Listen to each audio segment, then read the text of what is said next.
देवादिदेव 1008 आदिम तीर्थंकर श्री आदिनाथ भगवान की। दोनों हाथों को आकाश की ऊंचाई में प्रदान करते हुए अपनी उपस्थिति का एहसास प्रदान कीजिएगा।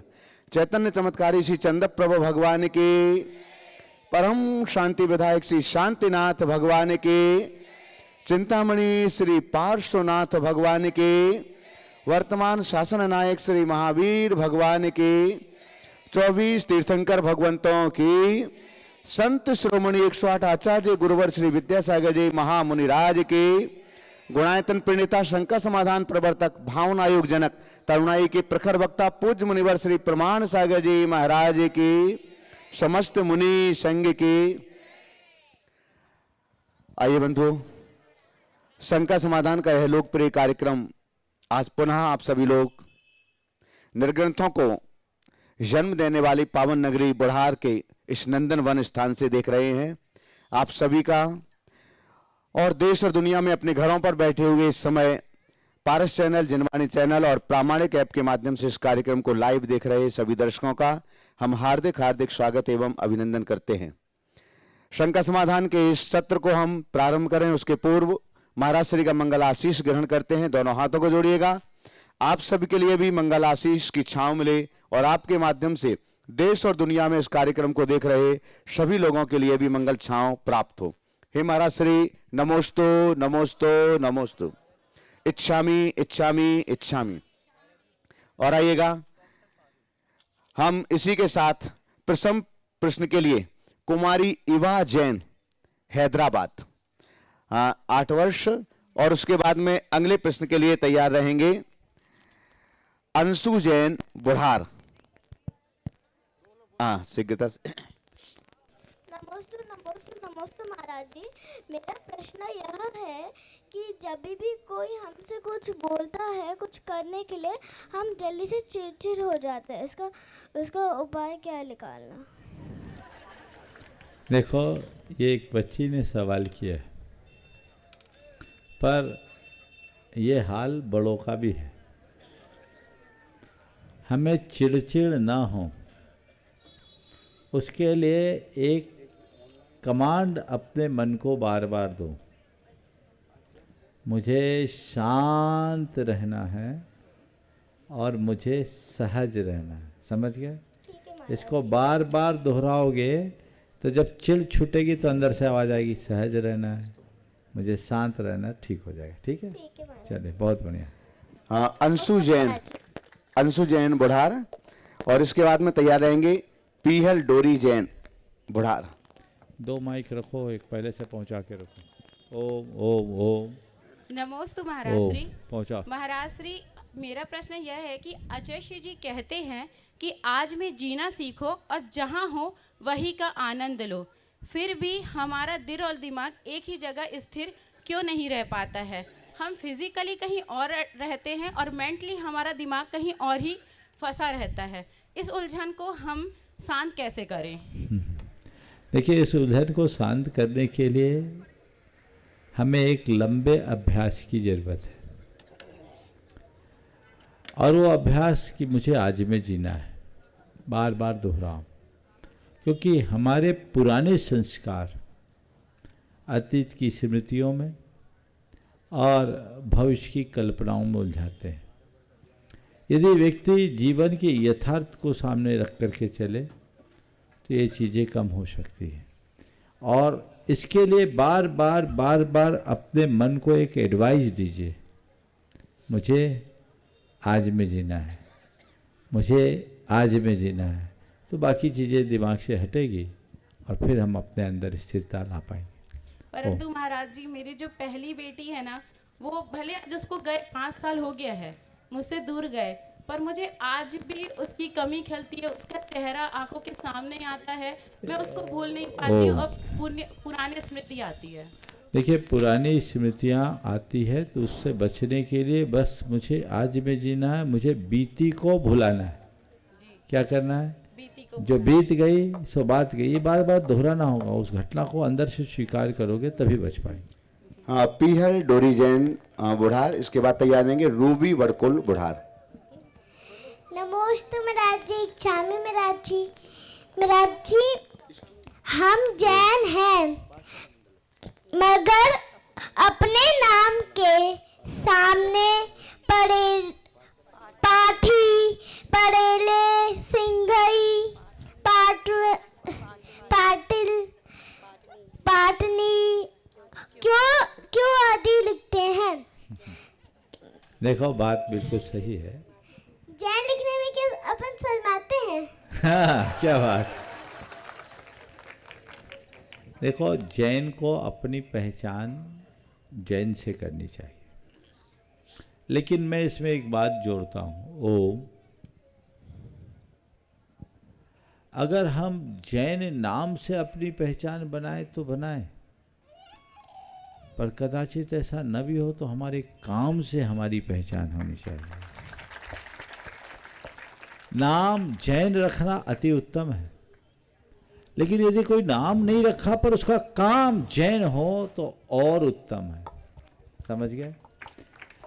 पहले मेरी धारणा थी, मैं कहता था कि नाम के आगे जैन रखो, लेकिन आजकल मैं नहीं कहता। क्यों नहीं कहता? खासकर उन लोगों को अपने नाम के आगे जैन लगाने से बचना चाहिए जिनको सिविल सर्विसेज में जाना है, क्योंकि उनके नाम के आगे जो जैन लगता है ना, तो उनको आगे उनके साथ पार्शियलिटी का शिकार बनना पड़ता है। कई बच्चे ऐसे हैं जिन्होंने अपने अनुभव मुझसे कहे कि हमें जैन होने का खामियाजा भुगतना पड़ा। तो मैं कहता हूँ ऐसे लोगों को अपने नाम से जैन हटाकर काम में जैन जोड़ देना चाहिए, ताकि जीवन में वो अच्छे से काम कर सके। और बाकी हमारा व्यवहार जैन जैसा होना चाहिए, आचरण में जैनत्व आना चाहिए। रूबी बड़कुल बुढ़ार आगे तैयार रहेंगे। अरहम जैन बुढ़ार। नमोस्तु महाराज श्री। कहते हैं सत्य मौन इसलिए हो जाता है क्योंकि उसे पता है कुछ बातों का जवाब सिर्फ समय देगा। तो महाराज श्री, क्या सत्य को मौन होकर समय का इंतजार करना चाहिए या नहीं? अगर सत्य ये कह रहा है तो सत्य ही है, सोचना क्या है। अगर आप ये बात सत्य के हवाले से कह रही हो तो संशय क्यों? समझ गए? बिल्कुल है, बहुत सारी बातों का जवाब समय देता है, इसलिए हमें थोड़ा धैर्य तो रखना ही चाहिए। नमस्ते महाराज। अरहम जैन बुढ़ार से आगे तैयार रहेंगे शैलेंद्र जैन जबलपुर। ओम। महाराज जी के चरणों में नमोस्तु नमोस्तु नमोस्तु।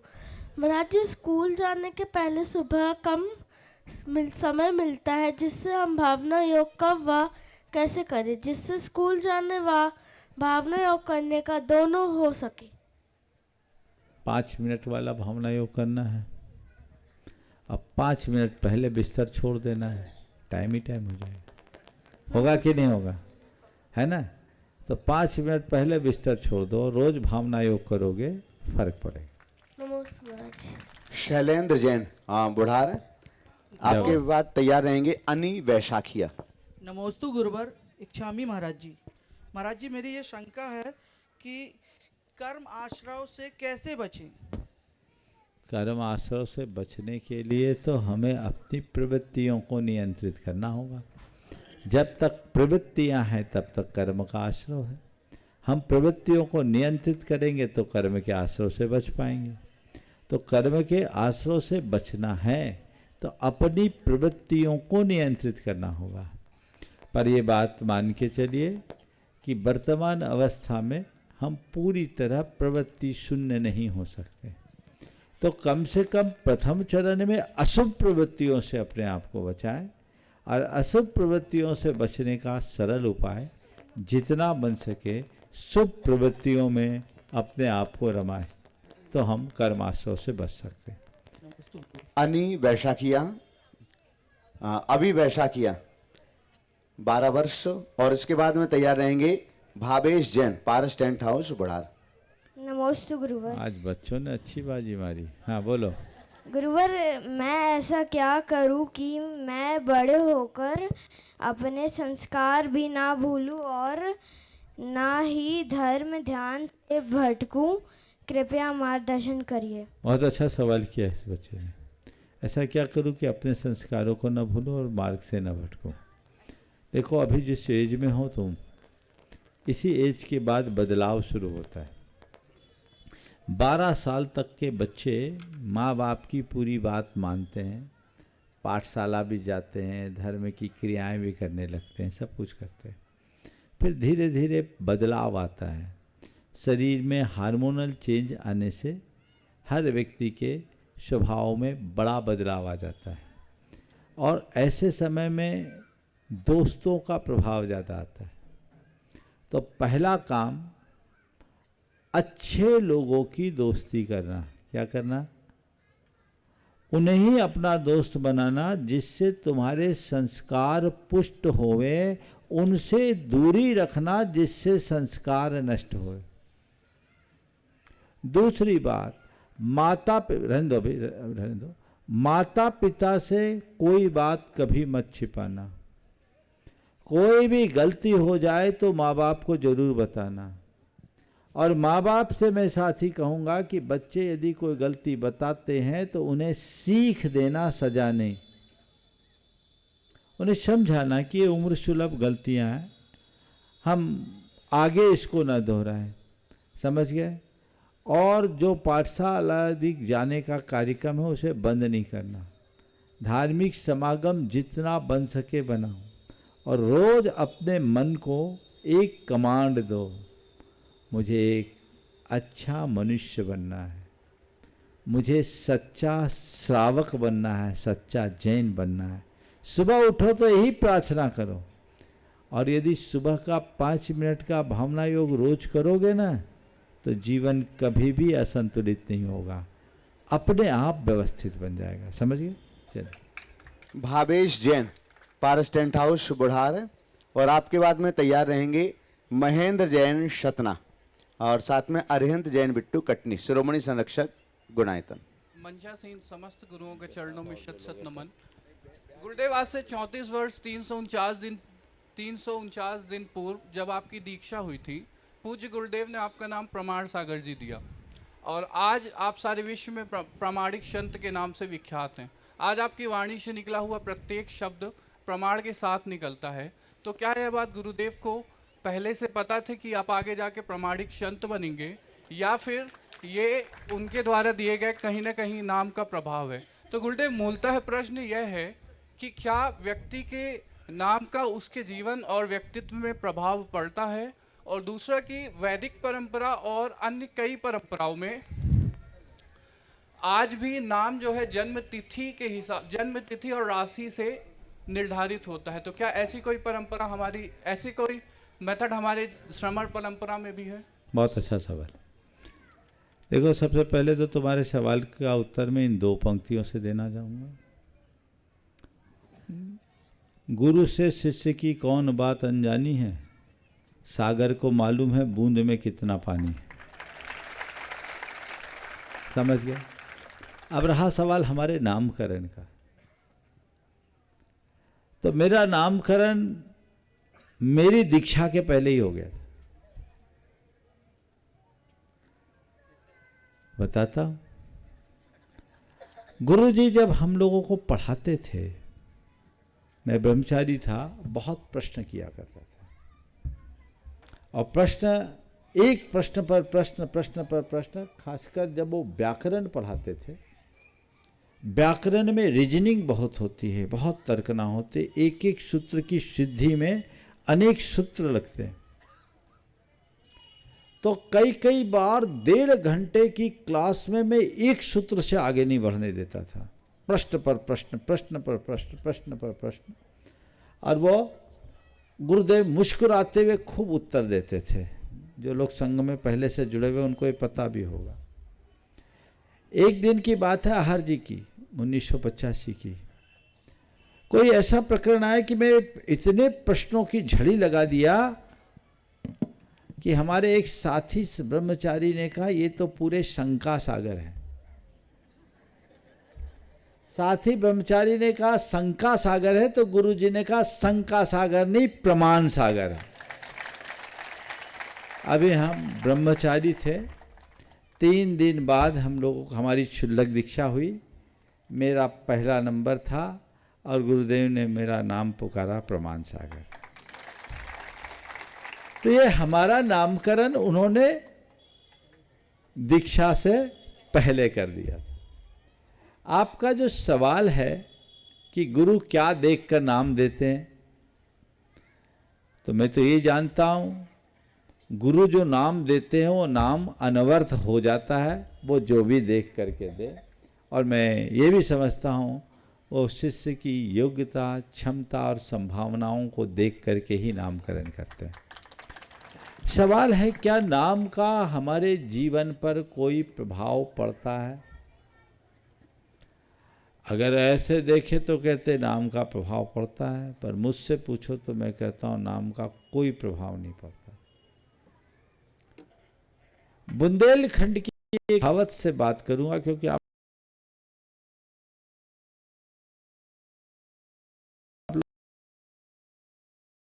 था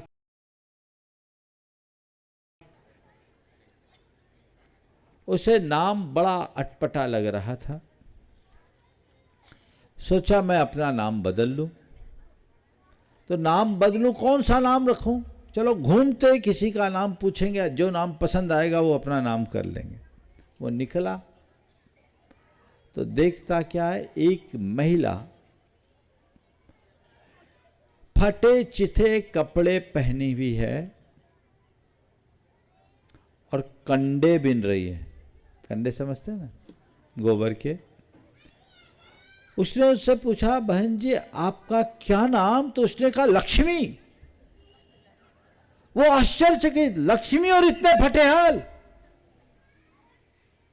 बड़ा आश्चर्य हुआ। आगे बढ़ा तो एक व्यक्ति खेत जोत रहा था और कपड़ों के नाम पर आधी धोती थी, पसीने में तरबतर था। उससे पूछा, भैया तुम्हारा नाम क्या है? उसने कहा धनपाल। धनपाल और इतना कंगाल? उसे आश्चर्य हुआ। आगे बढ़ा, एक शव यात्रा आ रही, शव यात्रा आ रही। उसने पूछा, क्या बात है भाई, कौन मर गया? बोला अमर सिंह। कौन मर गया? बोला अमर सिंह।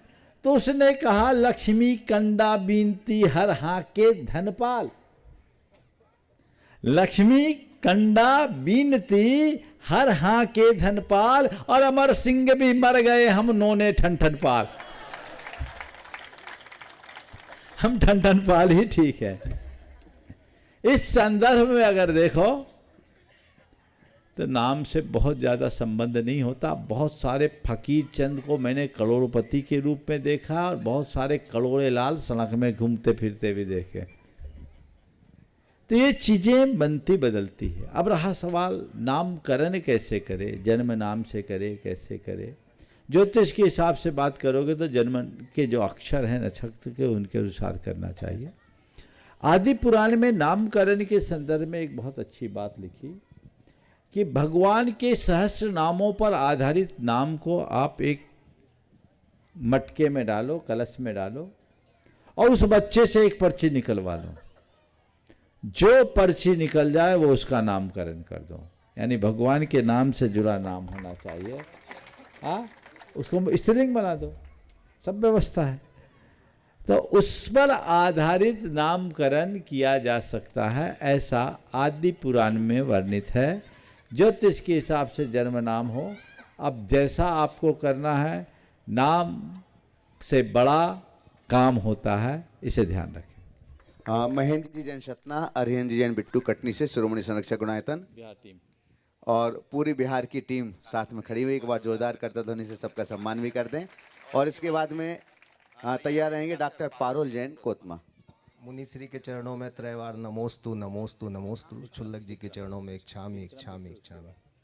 महाराज श्री, अक्सर देखने में आता है जिनके सर पर बड़ों का हाथ होता है वो हमेशा अपने जीवन में आगे बढ़ते जाते हैं। पर आजकल देखने में आ रहा है महाराज श्री कि आज की पीढ़ी के बच्चे आत्मनिर्भर बनने के चक्कर में इस बात को इतनी तवज्जो नहीं देते, तवज्जो नहीं देते। हाँ, ऐसी स्थिति में हम बड़ों का क्या दायित्व बनता है और आज की युवा पीढ़ी में इस सोच को बदलने के लिए क्या सुधार की जरूरत है? कृपया मार्गदर्शन। बहुत अच्छा सवाल है। पीढ़ी के बदलाव ये बहुत बड़ा परिवर्तन है। पहले जो बड़ों का लिहाज और बहुमान होता था, आजकल वो लगभग समाप्त सा होता जा रहा है। हमने बचपन में एक कहावत सुनी है, बुंदेलखंड में ही, जो न माने सयानों की सीख, ले खपरिया मांगे भीख, है ना। ये कहावत निराधार नहीं है। शास्त्रों में वृद्ध संगति पर बहुत जोर दिया। हम साधुओं के लिए भी वृद्ध संगति को स्वीकार करने का उपदेश दिया। तो ये चीज़ें होनी चाहिए, क्योंकि बड़े बुजुर्गों का जो अनुभव होता है वो हमारे जीवन के लिए बड़ा उपयोगी होता है। पर आज की पीढ़ी की जो शिक्षा है और आज का जो वातावरण है, उसने पूरी सोच को बदल दिया। इस बदले हुए सोच के परिणाम स्वरूप सब तरह की विकृतियाँ आ रही हैं, और कुछ कमी बड़ों के तरफ से भी है।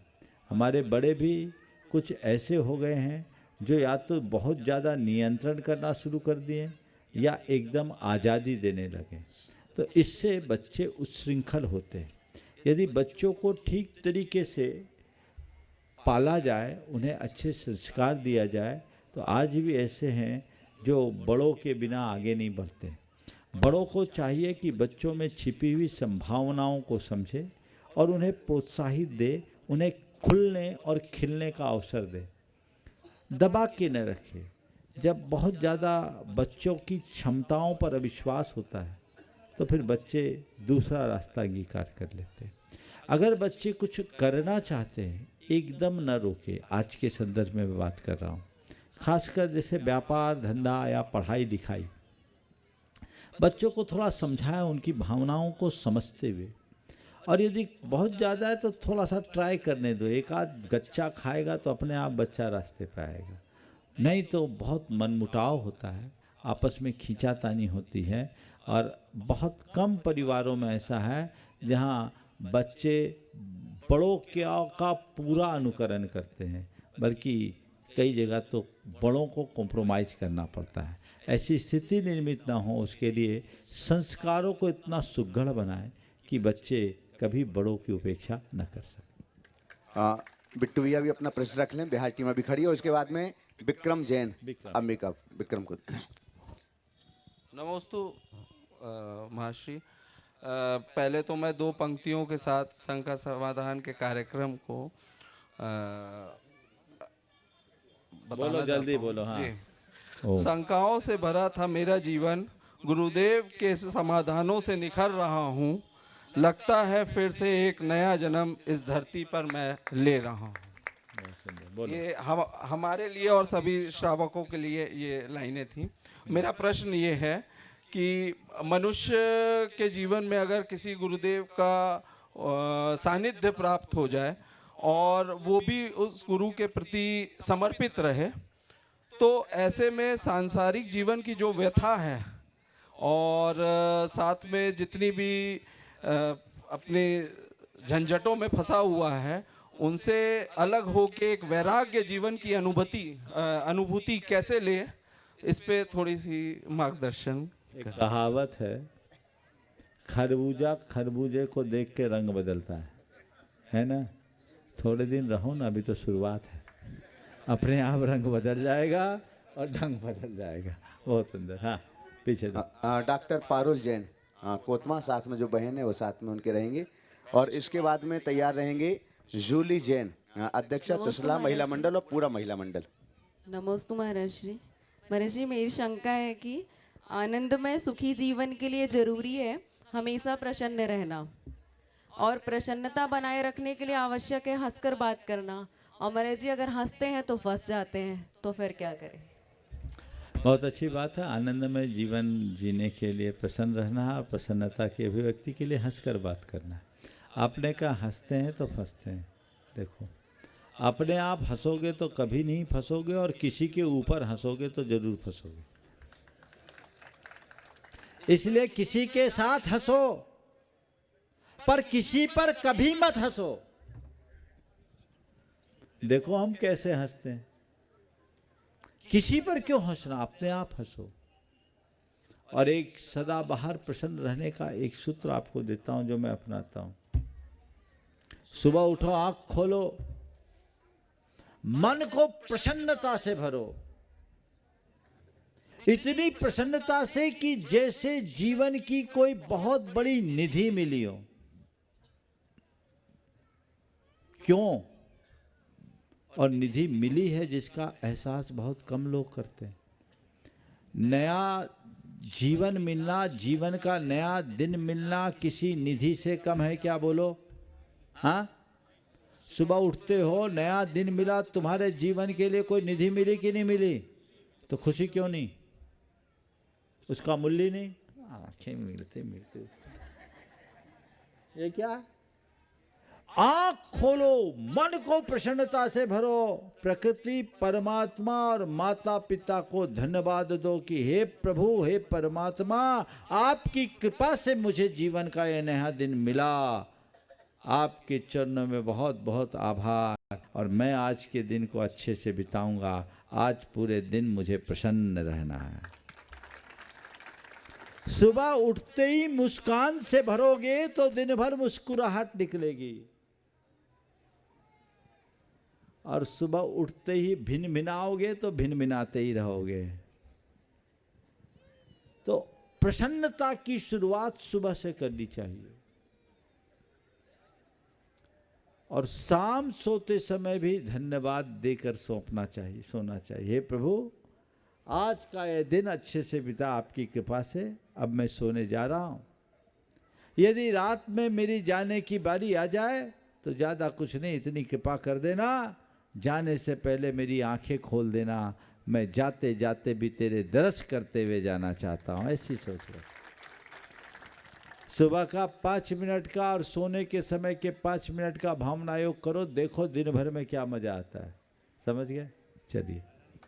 पाठशाला महिला मंडल से जूली जैन पूरी महिला मंडल के साथ आगे तैयार रहेंगे पाठशाला शिक्षिका मंडल बुढ़ार। परम पूज्य गुरुवर के चरणों में मेरा एवं पिछला महिला मंडल की ओर से नमोस्तु नमोस्तु नमोस्तु। गुरुवर, हमारा सौभाग्य है कि आप इस बुढ़ार नगरी में 30 वर्षों के पश्चात पधारे, एवं आज आपने इस नवीन जिनालय का जो अवलोकन करके हम सभी का मार्ग प्रशस्त किया, उस सब के लिए सकल जैन समाज बुढ़ार आपका दिल से आभारी है। मुनिवर, मेरा प्रश्न ये है कि हम सभी समाज की महिलाएं ऐसे क्या कार्य करें जिससे सारे समाज में एक सद्भावना की एक लहर दौड़े, एवं हम सभी महिलाएं पुरुषों के साथ कंधे से कंधा मिलाकर कार्य करें, चाहे वो धार्मिक कार्य हो चाहे सामाजिक कार्य। एवं साथ में मेरा एक निवेदन भी है कि इस नवीन जिनालय के ऐतिहासिक पंच कल्याणक में मैं निर्यापक ज्येष्ठ मुनि श्री समय सागर जी महाराज सत्संग के सानिध्य में एवं आपके सानिध्य में सारा समाज एक निवेदन करता है कि ऐतिहासिक पंच कल्याणक हो, इसके लिए हम सभी का मार्ग प्रशस्त करें। नमोस्तु गुरुवर। देखिए, बहुत अच्छी बात है। आज मैंने मंदिर का अवलोकन किया। मंदिर बहुत विशाल और भव्य स्वरूप प्राप्त कर रहा है। मैं भावना भाता हूँ कि आपका मंदिर पूरा हो, जल्दी पूरा हो। आपने जो सवाल किया है कि महिलाएं ऐसा क्या करें कि समाज में सद्भावना बनी रहे और पुरुषों के साथ कंधे से कंधा मिलाकर चले, मैं इस संदर्भ में न केवल महिलाओं को अपितु सभी को एक संदेश देना चाहता हूँ, और ये संदेश बुढ़ार के लिए नहीं, सारे संसार के लिए। हमें एक ही सोच रखना है, वह है रचनात्मक दृष्टि, रचनात्मक सहयोग। बस अगर हर कोई समाज में रहने वाले लोग रचनात्मक दृष्टि अपना ले, रचनात्मक सहयोग की भावना रखने लगे, तो कहीं किसी तरह की खींचातानी होगी ही नहीं। कौन कर रहा है इसे मत देखो, क्या हो रहा है इसे देखो। इधर से शिकायत हो रही है, वो तो सारा संसार है, आप ही नहीं है। पर मैं ये कहता हूं, अगर ये दृष्टि हो तो कहीं खींचातानी नहीं हो सकती। हमें सहयोग, ओम शांति। हम तो सोचे हॉर्न शायद कोतमा में ही है, लेकिन बुढ़ार भी मैं क्या कह रहा था, खींचातानी की वृत्ति से बचना चाहिए और सहयोग दो, सहयोग लो की नीति अपनानी चाहिए। दलबंदियों से बचना चाहिए। यदि ये प्रवृत्ति आ जाए तो हमारी समाज बहुत आगे है। समाज में जो क्षमता है, प्रतिभा है, संसाधन है, उसका ठीक ढंग से दोहन और नियोजन हो तो आज जैन समाज बहुत गौरव के साथ स्थापित हो सकती है। उसकी तरफ ध्यान। चलिए, पाठशाला शिक्षिका मंडल बुढ़ार। हाँ कोई बात नहीं, पीछे बहनें ले लें, फिर आप लोग लेना। बोलिए। 2 ग्रुप है, ठीक। और इसके बाद तैयार रहेंगे सीमा बैसाखिया बुढ़ार। बोलिए। हे गुरुदेव, पाठशाला के छात्रों को कैसे प्रभावशाली ढंग से पढ़ाया जाए ताकि बच्चे सदैव पाठशाला के लिए आकर्षित रहे, स्पेशली बड़े बच्चे जो कि थोड़ा कम पसंद करते हैं, जो बड़े बच्चे हैं। देखिए, पाठशाला को आज के हिसाब से चलाना चाहिए। आज के बच्चों को रटा रटा कर आप आगे नहीं बढ़ा सकते। बच्चों को रटाने की जगह उनके हृदय में संस्कार जगाने का भाव रखना चाहिए और टेक्नोलॉजी के माध्यम से तत्व ज्ञान देना चाहिए। पाठशाला के विषय को बहुत लेंथी न बनाकर सरल, सुबोध और सुगम बनाना चाहिए और उन्हें बड़े प्रैक्टिकल वे में रखना चाहिए। यदि हम प्रैक्टिकल तरीके से साइंटिफिक वे में अपनी बात करते हैं तो वो बच्चों पर बड़ा आकर्षण का केंद्र बनता है। थोड़े बच्चे बड़े हो जाएं तो उनसे फ्रेंडली व्यवहार करें और उनको ये समझाएं कि जैसे हमारी पढ़ाई ज़रूरी है, उससे ज़्यादा ज़रूरी है। और पाठशाला को न केवल पाठशाला अपितु एक प्रकार की काउंसलिंग का सेंटर बना दीजिए, तो बच्चों को लगे कि हमारे जीवन की जो भी व्यथा कथा है उसका समाधान मुझे पाठशाला में मिल सकता है। और बच्चों के प्रति वैसा व्यवहार करना चाहिए। आज भी बच्चे स्कूल के अपने टीचर में क्लास टीचर से सबसे ज़्यादा प्रभावित रहते कि नहीं रहते? कोई भी बात अगर उनको कह दिए मेरी मिस ने ऐसा कह दिया, मेरे सर ने ऐसा कह दिया, तो बच्चा वही करेगा। करते हो कि नहीं? तो जो धारणा बच्चों की अपने क्लास टीचर के प्रति पड़ती है, वैसी ही कुछ धारणा बच्चों को अपनी पाठशाला पढ़ाने वाली बहनों के प्रति बन जाए तो कुछ कहने की ज़रूरत है। और इस संदर्भ में मैं कहूँगा कि प्रामाणिक पाठशाला से आप लोगों को प्रेरणा लेनी चाहिए, उनसे जुड़िए, उनके सिस्टम के साथ अगर आप करें तो इसके दूरगामी परिणाम बहुत अच्छे हों। सीमा बैसाखिया नहीं, एक ग्रुप और है पाठशाला, ये संचालिका ग्रुप है क्या? हाँ, अच्छा, इकट्ठे हो जा। हाँ बोलिए। परम पूज्य मुनि श्री के चरणों में पाठशाला परिवार एवं समस्त बच्चों की तरफ से बारंबार नमोस्तु नमोस्तु नमोस्तु। सभी क्षुल्लक जी महाराज जी लोगों को इच्छामि इच्छामि इच्छामि। महाराज श्री, हमारी शंका ये है कि धर्म निश्चय एवं व्यवहार स्वरूप है, तो उसे हम ग्रस्त जीवन में इन दोनों का सामंजस्य बनाते हुए कैसे धर्म को आगे बढ़ाएं? बिल्कुल ठीक आपने कहा, निश्चय और व्यवहार स्वरूप धर्म है, लेकिन इतना हमें ध्यान रखना है, निश्चय को लक्ष्य रखो और व्यवहार को अंगीकार करो। समझ गए? गृहस्थ का जीवन व्यवहार में है, निश्चय रूप नहीं। व्यवहार साधन है, निश्चय साध्य है। सीढ़ी पर चढ़ करके ही छत तक पहुंचा जा सकता है, इसलिए साधन से साध्य की ओर बढ़ो, है ना? जो है कि जब महाराज जी माता जी लोग आते हैं तो शास्त्र दान दिया जाता है, तो उस समय बोलते हैं शास्त्र दान करो कि शास्त्र भेंट करो, तो दान और भेंट में क्या अंतर है? 4 प्रकार के दान में उपकरण दान है कि नहीं? तो शास्त्र दे दिया महाराज को, भेंट और दान एक ही है। तो बल्कि कभी लोग दान बोलते हैं, कभी भेंट बोलते हैं। उत्तम तो दान है, दान शब्द ज़्यादा ऊंचा है। दान एक पुण्य का कर्म है। भेंट तो आप किसी को कुछ भी दे सकते हो, गिफ्ट है, और दान एक बहुत ही ऊंचा कर्म है। नमोस्तु महाराज जी, नमोस्तु। सीमा बैसाखिया, हाँ बुढ़ार, और आपके बाद में तैयार रहेंगे ग्रुप है उनका, जागृति महिला मंडल की तरफ जागृति, जागृति महिला मंडल। जागृति महिला मंडल की हेड ये है क्या? सभी है महाराज जी मिलके। बिल्कुल बिल्कुल बिल्कुल, बुजुर्गों का साथ है, बहुत बढ़िया। पाठशाला संयोजक मंडल बुढ़ार इसके बाद तैयार रहेंगे। कहते हैं क्षमा मांगना तभी सार्थक है, क्षमा वाणी की नहीं हृदय की हो। तो महाराज श्री, मेरा प्रश्न है कि यदि हम संकोच बस वाणी से क्षमा नहीं मांग पा रहे हैं, लेकिन हमारे हृदय में क्षमा के भाव हैं, तो ऐसे में हमारा क्षमा मांगना सार्थक होगा या नहीं? पहला सवाल ये है कि हृदय में क्षमा का भाव है तो वाणी से निकल क्यों नहीं रही? यानी कहीं ना कहीं संकोच है, ये संकोच क्यों है? ये हमारे अपने ईगो के कारण। उस संकोच को हटाओ, तब क्षमा हो। मन मन में हमने क्षमा मांगा तो अभी हमने क्षमा के पाठ को ठीक रीति से पढ़ा ही नहीं। हाँ बोलो। पर सामने वाला नहीं बात कर रहा, लेकिन अपने मन में तो कोई भाव है नहीं, तो फिर वो बैर। हम ये आप सवाल को थोड़ा दूसरे तरफ लीजिए कि हमने किसी से क्षमा मांग ली हृदय से और सामने वाला क्षमा न करे तो हम क्या करें, है ना? ये पूछना चाह रहे हैं। हाँ, हमने क्षमा मांगा, हमने क्षमा किया, हमने अपने मन को साफ किया, सामने वाला न करे उसकी वो जाने। लेकिन इसका भी एक प्रयोग मैंने किया, 3-4 लोगों पर प्रयोग हुआ, आप भी वो प्रयोग कर सकते हैं। अगर किसी के प्रति आप हृदय से प्रेम करना चाहते हैं, क्षमा भाव को बढ़ाना चाहते हैं, तो एक प्रयोग कीजिए। प्राय ये सब खटपट अपनों से ही होती है, गैरों से तो होती है। उस व्यक्ति की तस्वीर रखिए। मैंने कई बार इस मंच से बोला, पुरानी कहानी नहीं सुनाऊंगा आपको, केवल प्रयोग बता रहा हूँ। तस्वीर अपने सामने रखिए और हृदय से कहिए, हे भाई मुझे क्षमा करो, हे बहन मुझे क्षमा करो, मुझे क्षमा करो, मुझे क्षमा करो, मुझे क्षमा करो। और ऐसा भाव रखो कि वो सामने खड़ा और क्षमा कर मांग रहे हैं और वो हमें क्षमा कर रहा है। 3 महीने करके देखो, अंतर्मन से करके देखो।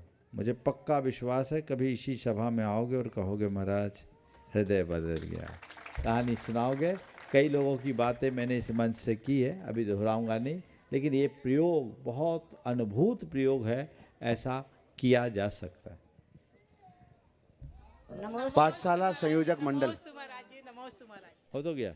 चलिए, और पुरुष वर्ग में था। अच्छा, हाँ, वहीं खड़े हो जाएं। और इसके बाद में तैयार रहेंगे अजय जैन, 8 वर्ष। माइक भेजें जल्दी से।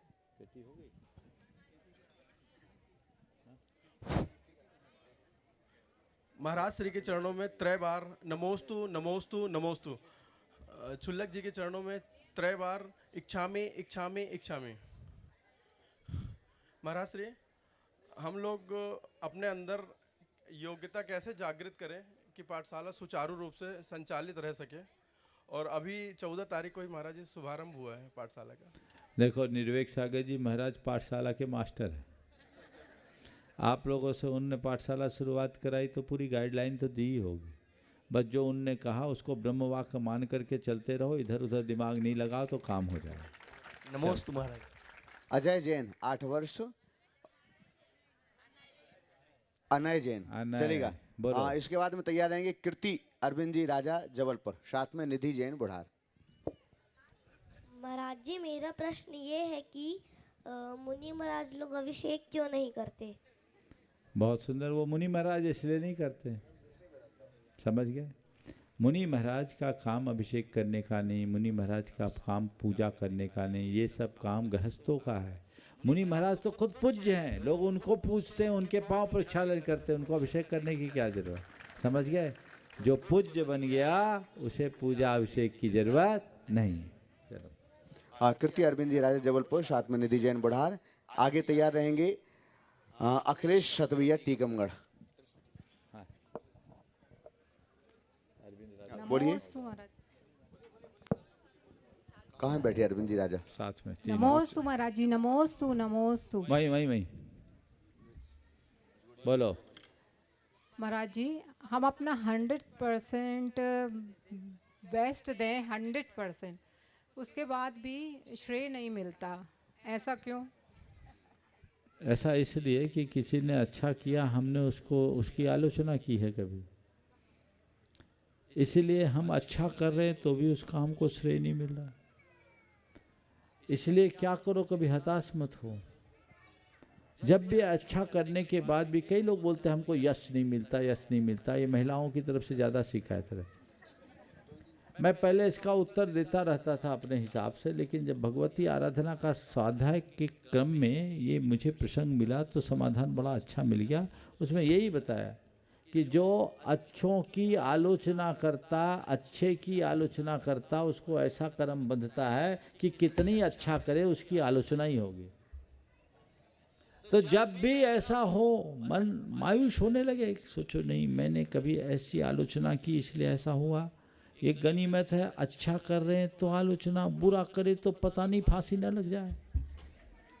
इसलिए उसको क्षमता से स्वीकार करना चाहिए और बेहतर करने का भाव करना चाहिए और दूसरों की अच्छाई देखकर हर्षित होने और उनका अनुमोदन करने का भाव जगाना चाहिए। यदि ये करने लगोगे तो अल्टीमेटली आपके साथ भी होगा। एक बात ध्यान रखना, हम अगर अच्छा करेंगे तो रिटर्न में अच्छा मिलेगा, बुरा करेंगे तो बुरा मिलेगा। बच्चे बैठे, एक छोटा सा किस्सा सुना दूं। एक बच्चा था 4 बरस का, अपनी माँ से किसी बात से नाराज हो गया और माँ से नाराज हुआ और घर से निकल करके पास में जंगल था, जंगल चला गया। दिमाग में गुस्सा भरा था और जंगल में जोर जोर से बोलने लगा, mummy I hate you, mummy I hate you. जब जंगल में उसने बोला मम्मी आई हेट यू, तो जंगल में चारों तरफ से टकराकर आवाज की प्रतिध्वनि हुई और सब तरफ से I hate you, I hate you, I hate you. वो अच्छा घबरा गया, ये क्या, मैं मम्मी से हेट कर रहा हूं, मम्मी से नफरत कर रहा हूं, जंगल के सारे बच्चे मुझसे हेट कर रहे हैं। घबरा कर आया, अपनी माँ से लिपट गया, मम्मी सॉरी, मैंने आपसे हेट किया, जंगल के सारे बच्चे मुझसे हेट करने लगे, मैंने आपसे हेट किया, जंगल के सारे बच्चे हेट करने लगे। उसने पूरी कहानी सुनाई। मम्मी समझ गई और मुस्कुराते हुए कहा, जा बेटे तू जंगल में जा और कहा मम्मी आई लव यू, सब बच्चे तुझसे लव करेंगे। वो फौरन जंगल में गया, कहा मम्मी आई लव यू, चारों तरफ से आवाज आई, I love you, I love you, I love you. समझ गया? बस बहुत गहरा संबंध है, संदेश है इसमें। हेट करोगे हेट मिलेगी और लव करोगे लव मिलेगी, घृणा करोगे घृणा मिलेगी और प्रेम करोगे तो प्रेम। आलोचना से आलोचना और अनुमोदना से अनुमोदना।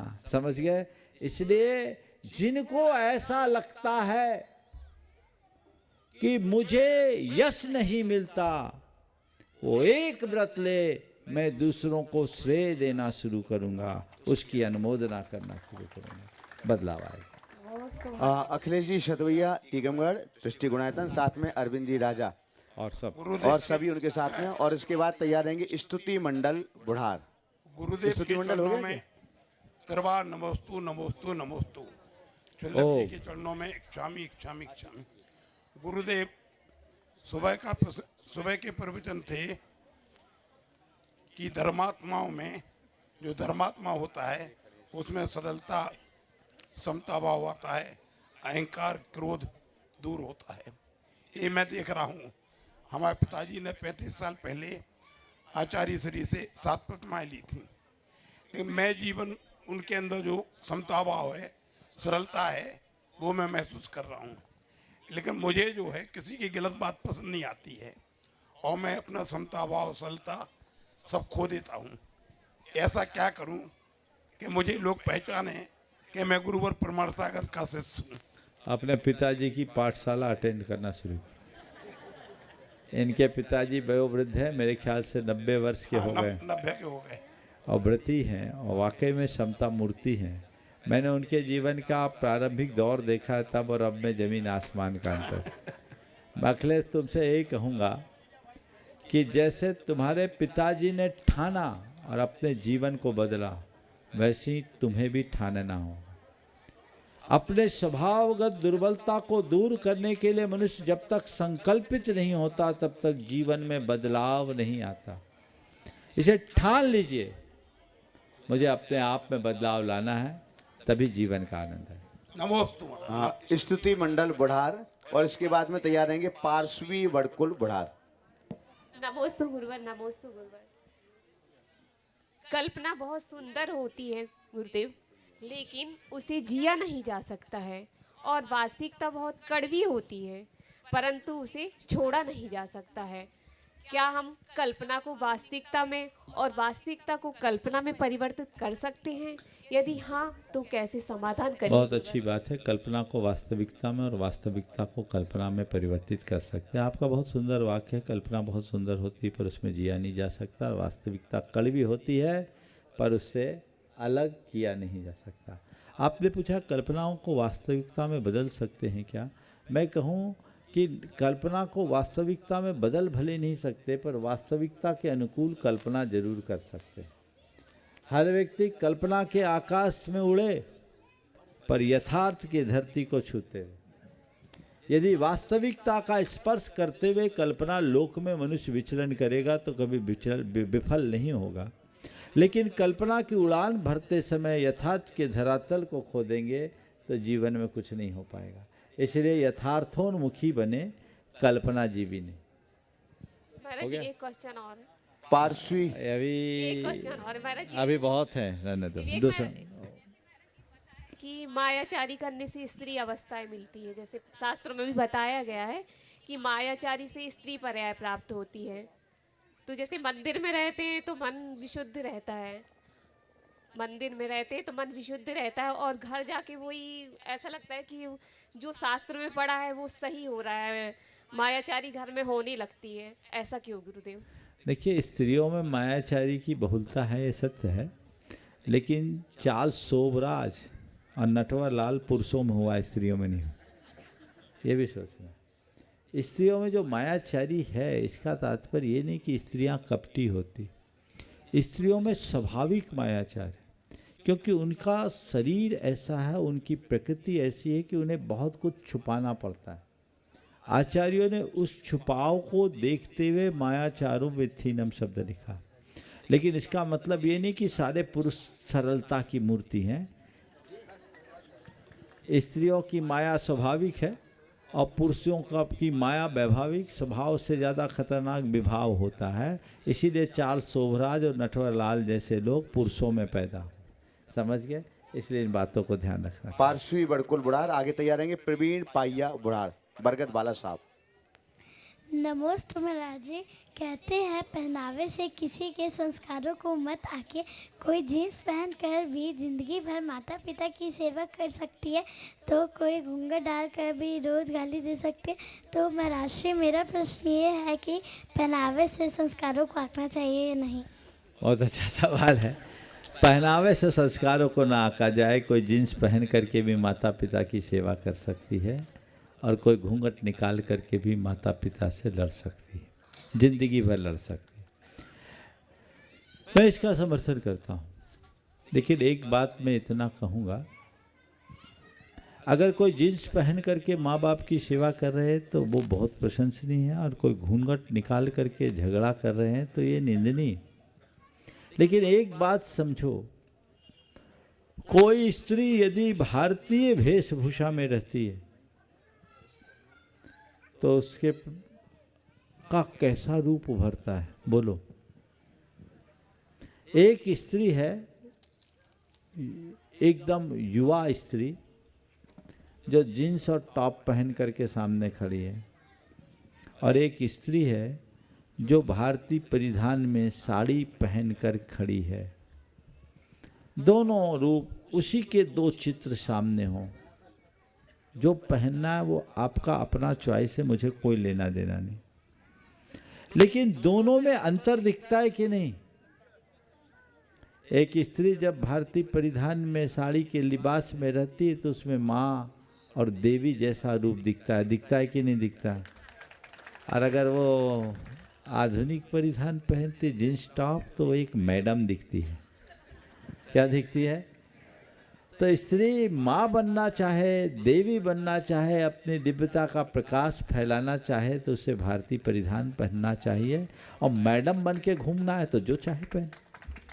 आपको देखना है, दृष्टिकोण बदल जाता है। आप किसी को माँ या दीदी बोलते हो उस समय आपका भाव, और किसी महिला को मैडम बोलते हो उस समय भाव क्या एक समान होता है? ये हमारे संस्कारों के साथ घोर खिलवाड़ किया गया। हमारे देश में संबोधन के लिए भैया, बाबूजी, चाचा कहा जाता था या माताजी और दीदी कहा जाता था। अब तो सबके लिए मिस्टर और मैडम हो गया।